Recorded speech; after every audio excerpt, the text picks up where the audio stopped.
आप लोगों को तख्ती नंबर 2 जो इस्लामियात में थी वो ब्लैक बोर्ड पे पढ़ा है, ठीक है। ये घर पर जाके सारे बच्चे क्या करेंगे, याद करके आएंगे सारे बच्चे।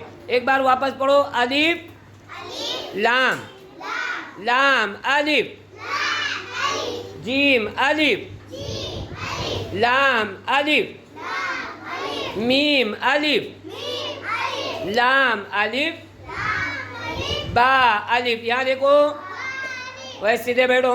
उसके बाद पढ़ो लाम अलिफ, लाम जीम, लाम अलिफ, लाम बा, लाम अलिफ, बा लाम बा।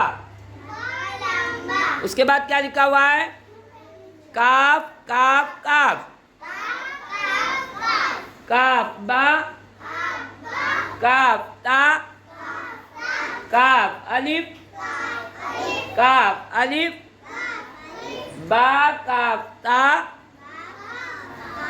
ता काफ सा। बाबू पढ़ते क्यों नहीं तुम?